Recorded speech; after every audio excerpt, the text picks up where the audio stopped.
So my Aunt Valerie hates musicals. I mean, hates. As long as I can remember, probably longer than I've actually been alive, she has hated musicals. And it's not just that she hates this musical or that musical. It's that she hates musical theater as an art form. That's not all theater either. Whenever she'd visit, we'd invite her to come see something in which me or one of my friends was performing in, and she'd say something to the effect of, "Yeah, that sounds great," or "Oh my gosh, that'd be so fun." But then there'd be the slightest of pauses, and she'd say, "Is it a musical?"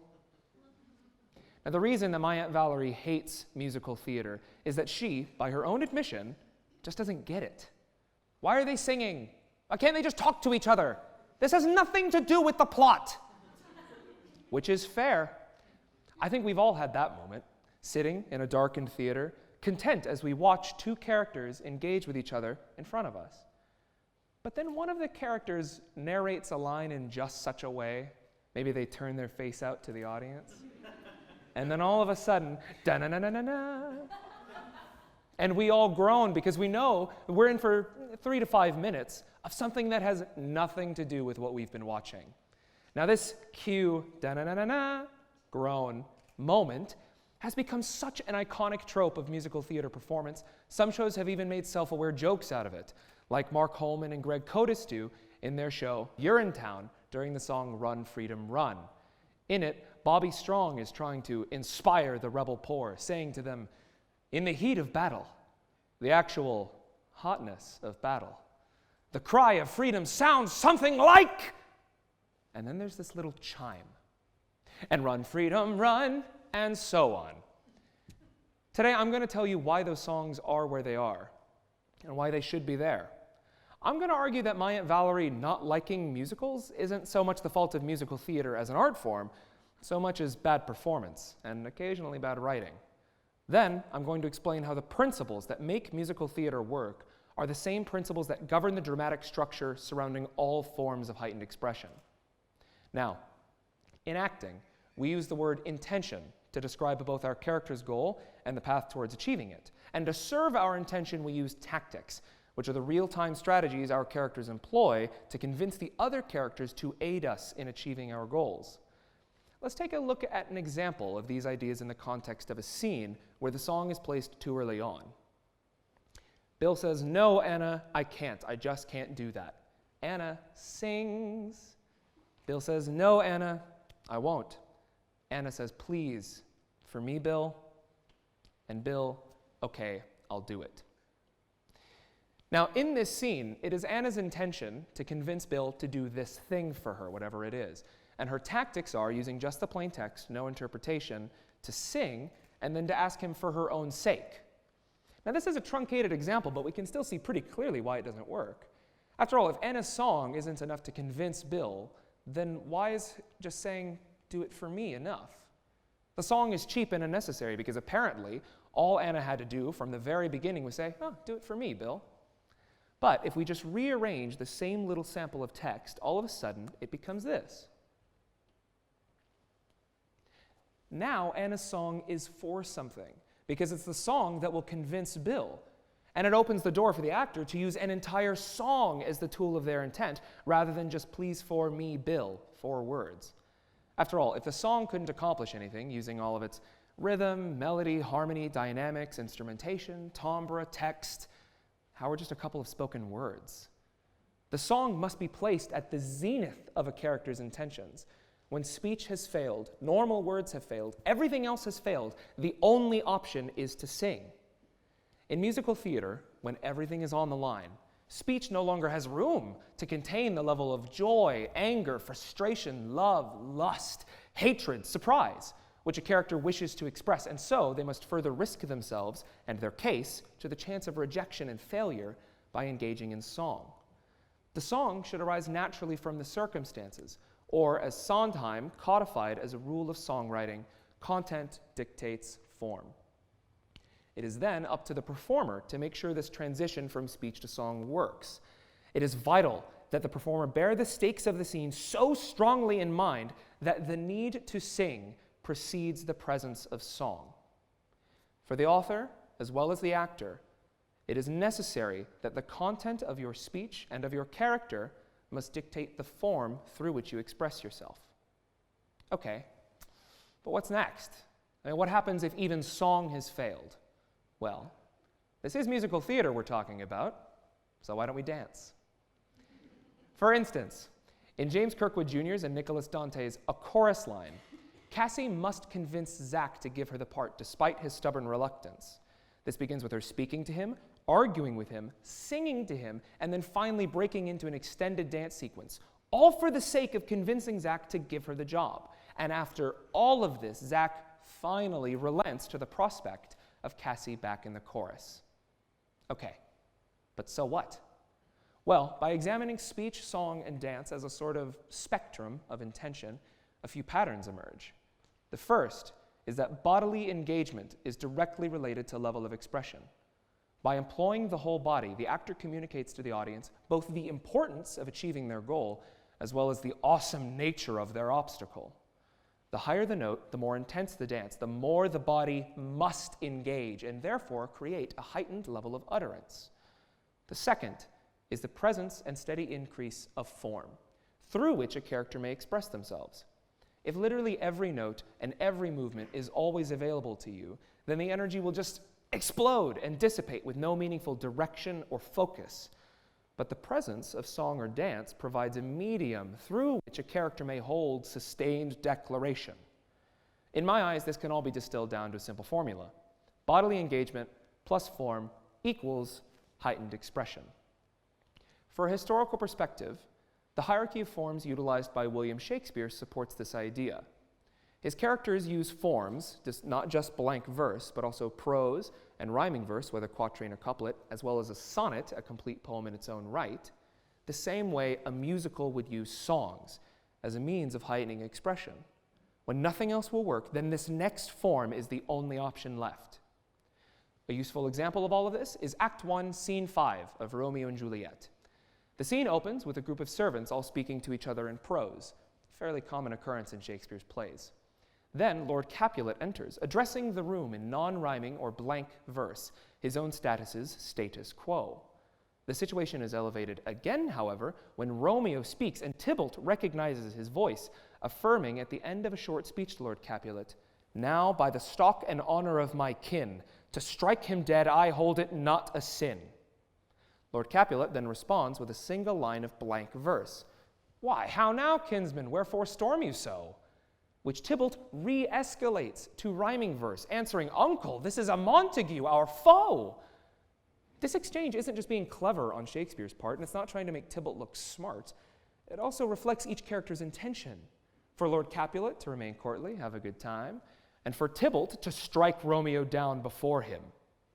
Later on in the same scene, Romeo and Juliet finally meet, and in their first words to each other, they share a sonnet, considered the highest and most romantic form of speech of the time. As the form of speech elevates, so does the actor's sense of physical engagement, having to support the transition from prose, everyday speech, to literal poetry, with all of its line breaks, meter, enjambment, elision, and eventual rhyme scheme. Now, besides doing musical theater, I'm an actor combatant by training and a martial artist before that. I love fighting. So, after all of this, I began to wonder where violence might fit within all of this, and for my purposes have put it as the equivalent of dance, as both require near total bodily engagement and both have a highly precise form. A perfect example of violence's incorporation into this hierarchy is Cool from Bernstein and Sondheim's West Side Story, in which Riff and the Jets let out their aggression and try to keep their cool using song, dance, and bursts of violent movement, self-accompanied by onomatopoeia like pow and bang, which are either held or immediately dropped, all for the sake of keeping their cool. But before I continue further, I want to address a complication colleagues brought up when helping me formulate this idea. First, that song and dance are somehow higher forms, being more abstract and surreal than normal movement. And second, that violence is somehow lower, being that it's always diegetic, meaning that it's literally happening in the world of the characters, rather than being used as an expressionistic device. I'd suggest that it's inaccurate to describe violence as lower. Violence can include or be made of surreal moments. For example, the characters may move in slow motion. They may clearly never touch each other in order to suggest the violence. Or they may even abuse an inanimate proxy while the victimized character acts being beaten next to it. Violence, while often performed to appear realistic, is by no means limited by this tendency. The more compelling case is the question of non-diegetic or non-literal violence, in which stage combat is used as a tool of expressing a character's conflict, even if they don't literally attack each other. Violence is rarely performed to this effect, meaning that to do so is a fairly bold creative departure from realism on the part of the production team. But it's certainly not ridiculous to imagine. After all, that's how Cool from West Side Story does it. David Mamet's Glengarry Glen Ross would be ripe with this sort of violence, as characters beat, chomp, push, choke, and emasculate each other in profane monologues and duologues.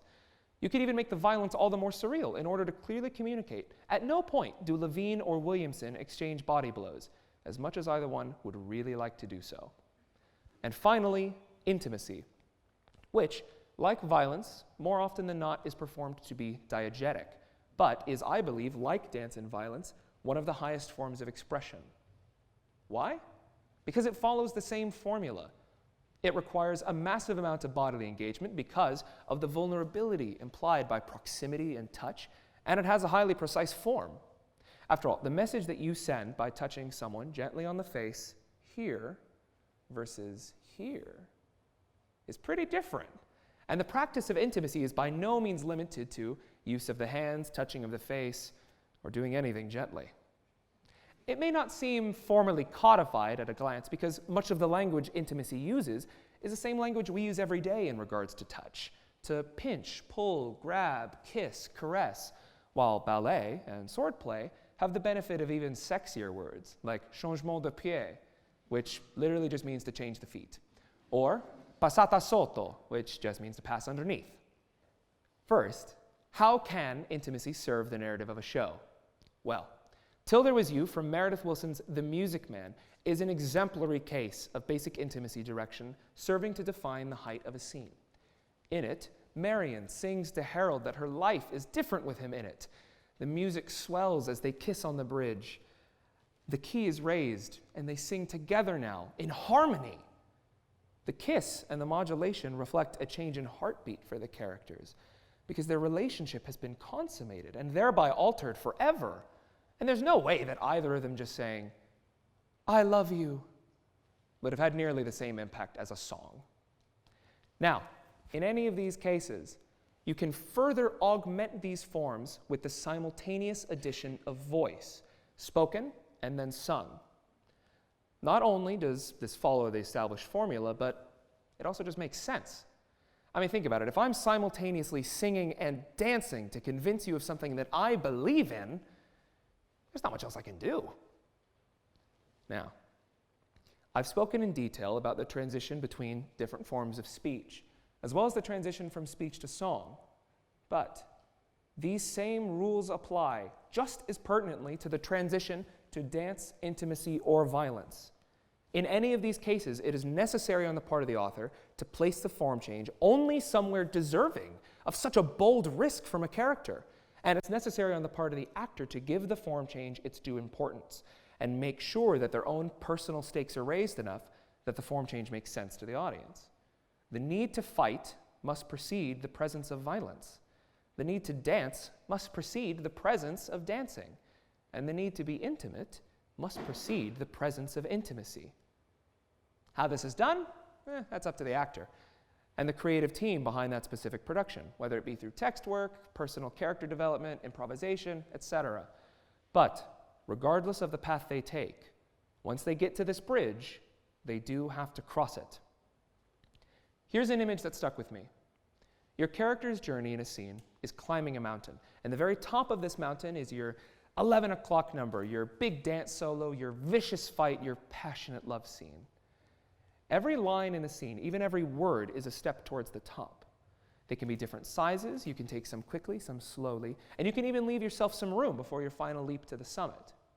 But if you have left yourself too much room, then your final leap, no matter how committed you are, it won't be possible, and the audience isn't going to buy it. Ultimately, It's the moment before a song, before a dance, before a fight, before an intimate exchange that decides whether or not the rest of the scene is actually engaging and actually character-driven. It's in that moment that the sword is raised, that the eye is locked, that the stage is cleared, that the music starts playing. And the audience understands that speech is no longer enough to contain the multitudes presented on stage, that singing is the only way for this character, this human animal, this titan of desire you see before you to further his individual end, and that perhaps you do kind of like musicals. Thank you.